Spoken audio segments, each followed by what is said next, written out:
नमस्कार दोस्तों, GSHRI YouTube channel पर मैं मंगलदीप ओझा दिल्ली मुखर्जी नगर से आप लोगों का स्वागत करता हूं। तो मैं आप यहां देख रहा था, हम आप लोगों के साथ देख रहे थे राजनीतिक व्यवस्था के अंतर्गत बिहार की कार्यपालिका। उसमें हम देखेंगे, राज्यपाल देख चुके थे, अब मुख्यमंत्री।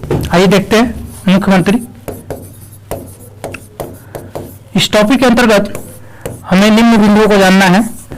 पहला तो है एक संक्षिप्त परिचय, उसके बाद दूसरा है इसकी नियुक्ति, तीसरा है वेतन और भत्ते,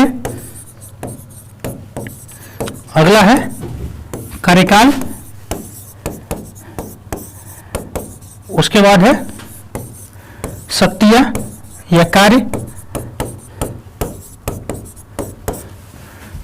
उसके बाद शपथ। आइए एक एक पॉइंट को देखते हैं। तो पहला है परिचय। परिचय के अंतर्गत आप जानिए कि जैसे राज्यपाल जो है वो संवैधानिक प्रमुख होता है, उसी तरह से जो मुख्यमंत्री होता है वो सरकार का प्रमुख होता है। तो सरकार का प्रमुख कौन होता है? वो मुख्यमंत्री होता है। उसी तरह से दूसरा जो परिचय है इसका वो यह है कि राज्यपाल जो है वो नाम मात्र का या संवैधानिक प्रमुख होता है, जबकि सरकार यानी कार्यपालिका का प्रमुख जो है, वास्तविक प्रमुख, वो मुख्यमंत्री होता है। तो दूसरा है परिचय कि वास्तविक प्रमुख कौन है? वो सीएम होता है। ठीक है, वास्तविक प्रमुख सीएम। तो पहला सरकार का प्रमुख होता है और दूसरा वास्तविक प्रमुख भी होता है। अब इसकी हम नियुक्ति को देखते हैं। तो नियुक्ति जो होता है मुख्यमंत्री का, वो राज्यपाल के द्वारा होता है।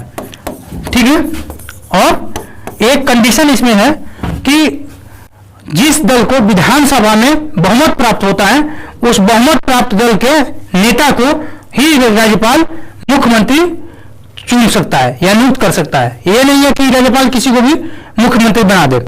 ठीक है, लेकिन अगर त्रिशंकु विधानसभा की स्थिति बनती है तो उस स्थिति में वह अपने विवेकाधिकार अनुसार किसी को भी बुला सकता है, जिसमें जैसे उसका चयन का आधार हो सकता है सबसे बड़ा दल या गठबंधन का जो सबसे बड़ा गठबंधन है उसके दल के नेता को। अब नियुक्ति में एक दो चीजें और आप जान लीजिए कि अगर मान लीजिए कि जो इस आदमी को मुख्यमंत्री बनाया जा रहा है, वो उसमें एक शर्त होती है कि वो किसी भी सदन का सदस्य हो, यानी विधानसभा का या विधान परिषद किसी का सदस्य होना चाहिए। अगर वो सदस्य नहीं है उस समय भी वो मुख्यमंत्री का शपथ ले सकता है, किंतु 6 माह के भीतर उसे किसी न किसी सदन का सदस्य होना अनिवार्य है, चाहे वो मनोनयन के द्वारा ही क्यों न हो।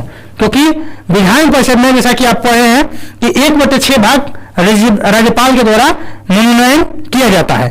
तो मनोनयन के द्वारा भी अगर वो सदस्य बन जाता है तो उसकी मुख्यमंत्री का पद बना रहेगा। तो ये एक आध शर्त है। अब हम आगे इसका शपथ देखते हैं। आइए देखते हैं।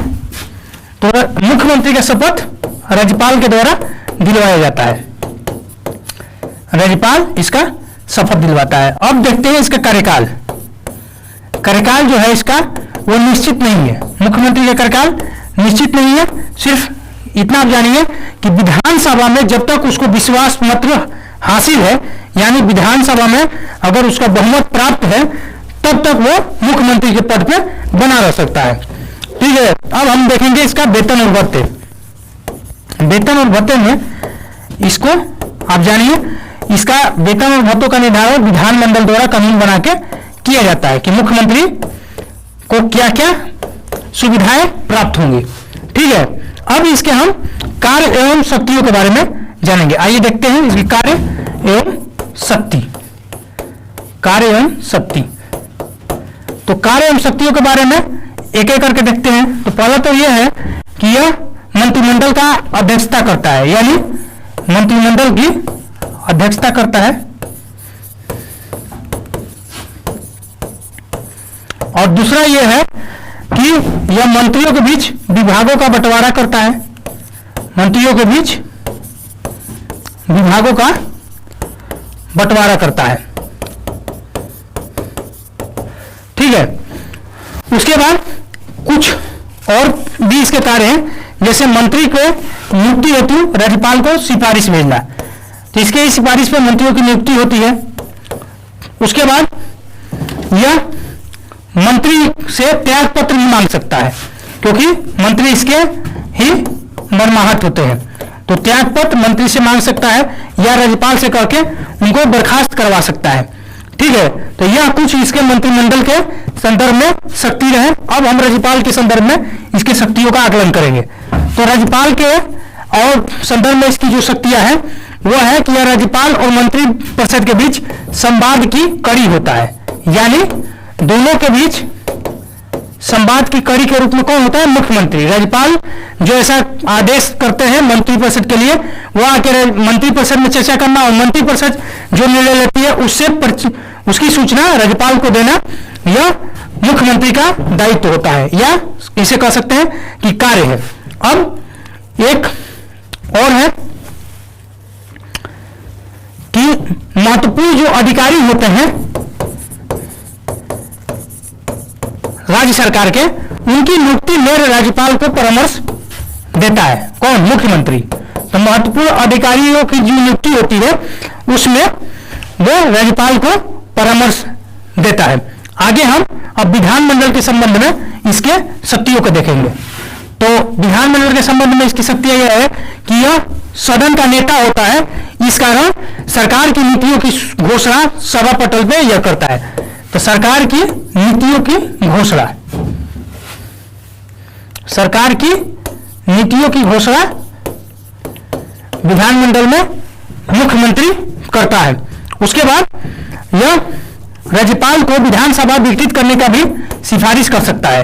तो विधानसभा विघटित करने की सिफारिश मुख्यमंत्री के द्वारा राज्यपाल के पास की जा सकती है।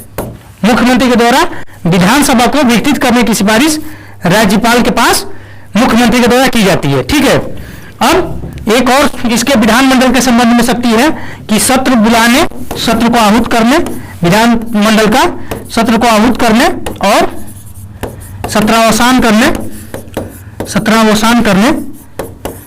और की करने से संबंधित सलाह राज्यपाल को मुख्यमंत्री देता है।